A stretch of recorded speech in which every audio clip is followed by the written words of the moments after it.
Merhabalar, kanalıma hoş geldiniz. Bugün sizler için iftar sofralarınızda, akşam yemeklerinizde, hatta çay sofralarınızda kullanabileceğiniz hem çok kolay hem çok lezzetli, aynı zamanda görüntü itibariyle şık duracak aperatifler, salatalar hazırladım. Hepsini evde olan malzemelerinizle yapabilirsiniz.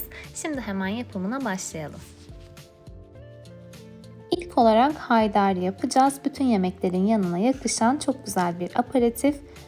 Karıştırma kabımın içerisine yaklaşık 300 gram kadar süzme yoğurt alıyorum. Eğer süzme yoğurdunuz yoksa normal bir yoğurdu süzgeçte biraz bekleterek de süzme yoğurt elde edebilirsiniz. Üzerine tuz ekledim. Bir diş sarımsak koyuyorum. Sarımsak koymak zorunda değilsiniz ama hem sağlıklı olduğu için hem de biz çok sevdiğimiz için ben her salatamda kullanıyorum. 2 yemek kaşığı tereyağını eritiyorum. Üzerine kuru nane ekleyeceğim. Yaklaşık 2 tatlı kaşığı kadar nane ekliyorum. Eğer çok nane sevmiyorsanız daha az da ekleyebilirsiniz.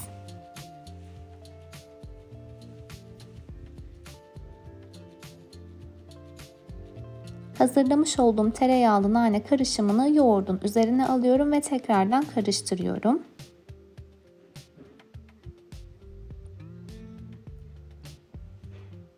Servis tabağına aldıktan sonra bir kaşıkla üzerini düzlüyorum. Çay kaşığının arkasıyla bu şekilde bastırarak bir çukur oluşturuyorum. Oluşturmuş olduğum çukurun içerisine de zeytinyağı gezdiriyorum. En son ortasına fesleğen koyarak bu şekilde salatamı bitiriyorum. Şimdi köz salata yapacağız. Fırında patlıcan ve kırmızı biber közleyeceğim. Közlemiş olduğum patlıcanlardan 3 tanesini farklı bir salata için kullandım. Bu tarif için yaklaşık 4-5 tane patlıcan kullanabilirsiniz. Bu şekilde kesikler atıyorum ki içleri daha güzel pişsin diye. 200 derece fırında yaklaşık 1 saat közleyeceğiz. Közledikten sonra sıcakken buzdolabı poşetine koyuyoruz. Terletme yöntemi diyoruz buna. Soğuduktan sonra çok rahat soyuluyor. Daha sonra domates ve biberi bu şekilde küçük küçük doğruyorum. Biraz daha maydanoz doğrayacağım. Bir tane kuru soğan doğruyorum. Ve hepsini bir karıştırma kabına alıyorum.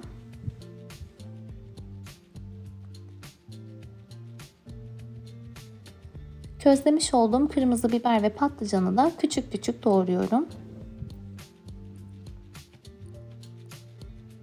Ve bunları da diğer malzemelerin yanına ekliyorum.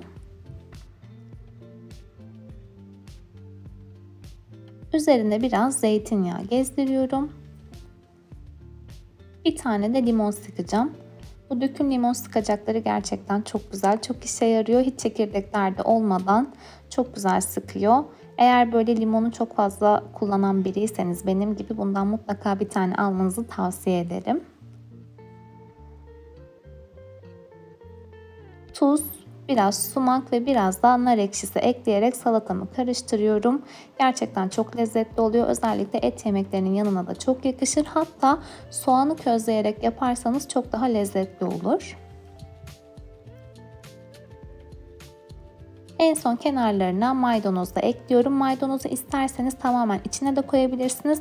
Ben çoğu kısmını bu şekilde sunum için ayırdım. Şimdi yoğurtlu pancar salatası yapacağız. Bu gerçekten çok kolay bir tarif.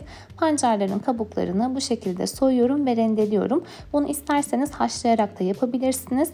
Ben bu şekilde çiğden yapıyorum. Ama mutlaka suyunu çok iyi sıkmanız gerekiyor. Yoksa pancar sulanabilir. Rendelediğim pancarların üzerine 3-4 yemek kaşığı kadar süzme yoğurt ekliyorum. Normal yoğurtla da yapabilirsiniz.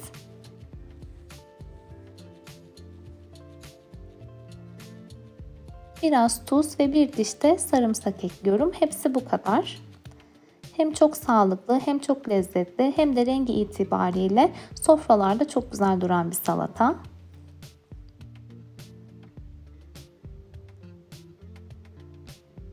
Dediğim gibi isterseniz pancarı haşlayarak da yapabilirsiniz.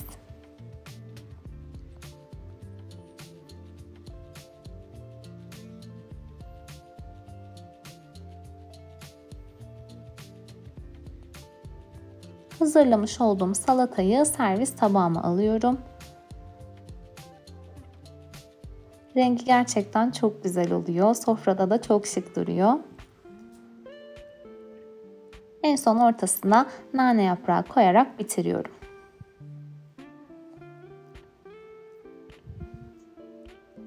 Şimdi humus yapacağız. Daha önce humus tarifi paylaşmıştım ama bir takipçim bir de bu şekilde denememi önermişti. O yüzden böyle denemek istedim. 2 su bardağı haşlanmış nohut, yaklaşık 1,5 tatlı kaşığı kadar kimyon, 1 tatlı kaşığı tuz, yarım su bardağı tahin, yarım çay bardağı su ve çeyrek çay bardağı kadar da zeytinyağını rondoya aldım. Bir diş de sarımsak ekliyorum. Daha sonra bütün malzemeyi pürüzsüz bir kıvam alana kadar rondoda çekiyorum.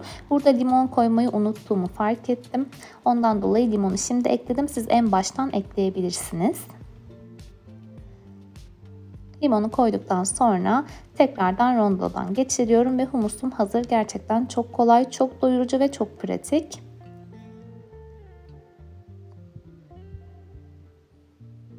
Kaşığın arkasıyla bu şekilde düzlüyorum ve tekrardan kaşığın arkasını kullanarak bir çukur oluşturuyorum.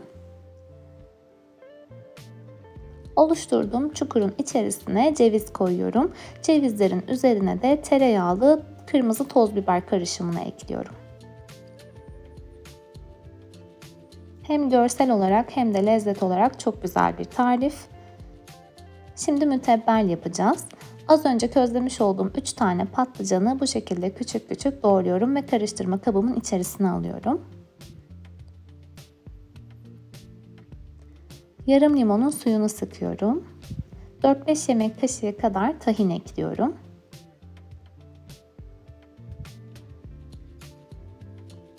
Çok az zeytinyağı gezdiriyorum. 3 yemek kaşığı kadar da süzme yoğurt kullandım. Biraz tuz ve bir diş sarımsak da koyduktan sonra bütün malzemeyi karıştırıyorum. Biz bunu ilk kez denedik ve gerçekten çok beğendik. Eğer yoğurtlu patlıcanı seviyorsanız, yoğurtlu közlenmiş patlıcanı, bunu da mutlaka denemenizi tavsiye ederim. Gerçekten çok güzel oluyor. En son da üzerine frenk soğanlarım vardı. Bunları kullanarak süslüyorum.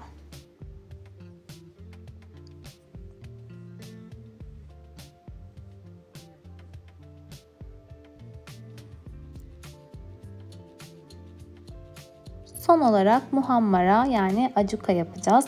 Bu da yine çok güzel, hem kahvaltılık hem de akşam yemeklerinde kullanabileceğiniz bir meze. 2 dilim kadar ekmek kullanmamız gerekiyor. Bende bayat pideler vardı, onları kullandım. Bu şekilde rondodan geçirdim. 1 avuç kadar ceviz ekliyorum. Daha sonra 2 yemek kaşığı domates salçası, 2 yemek kaşığı da biber salçası ekledim. Tuz, karabiber ve kimyon ekledim. Onlar çıkmamış. Yarım çay bardağı kadar da zeytinyağı ekledikten sonra tüm malzemeyi tekrar rondodan çektim. Hepsi bu kadar. İster kahvaltıda ister akşam yemeğinde kullanabilirsiniz. Kaşığın arkasıyla bu şekilde iç kısımdan dış tarafa doğru şekil veriyorum.